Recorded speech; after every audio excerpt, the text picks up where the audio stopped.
We take it to the fourth quarter. LSU down 9.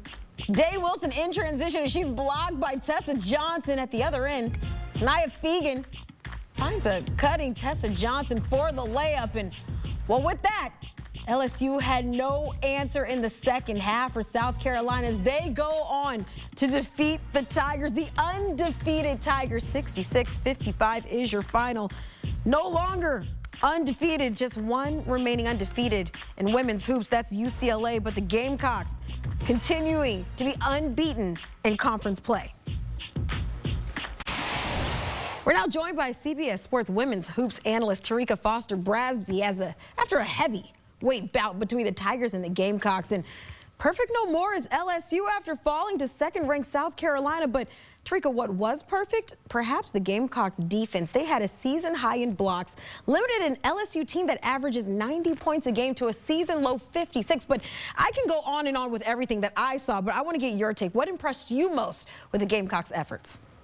Oh, it absolutely was the defense. I mean, they turned it up all the way to a new level as it relates to their defense, especially in that second half. You know, Dawn Staley said post-game they had to make some adjustments because they just weren't gelling in that first half. And part of that could have been the fact that the game was moved from supposed to be on Thursday to playing today on Friday. But LSU, they shot better from three in the beginning. They commanded the boards, which ultimately they did still in the game with 51 rebounds, which has been their strength the entire time. So the Gamecocks knew that they had to adjust, putting the clamps down on them defensively, and that's what they did coming out of the break. They had 17 turnovers that they forced, which they converted to 22 points, an impressive 11 blocks, and really just the hustle plays, just making sure that they could crowd Anissa Morrow, who didn't have the stellar game that we're accustomed to seeing from her. She had to hustle for that double-double that she received today. And so this team understood that they weren't going to be able to outscore the number 3 defense in the number 3 offense, in the country.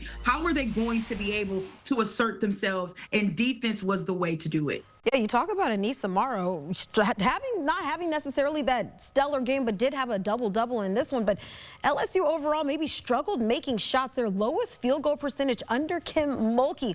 They seemed to go quiet after the first quarter. What went wrong in your eyes for the Tigers?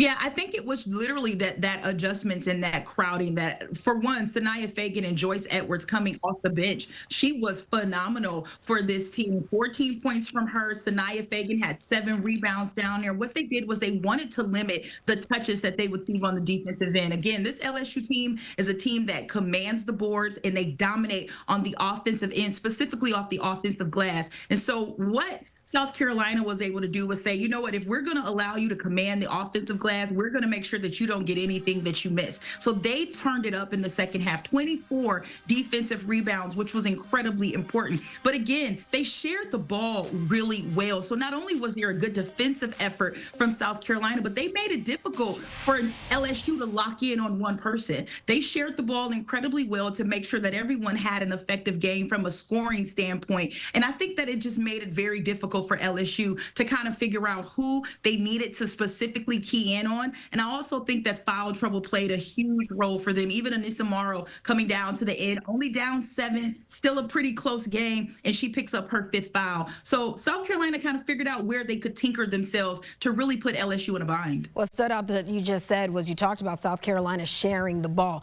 31 points off the bench. They got everybody involved in that victory, but that now also makes 8 victories for South Carolina against ranked opponents. There's still an undefeated out there, UCLA. But now I got to ask you, did Friday's win maybe cement the Gamecocks as the best team in the nation in your mind? Well, I can tell you this.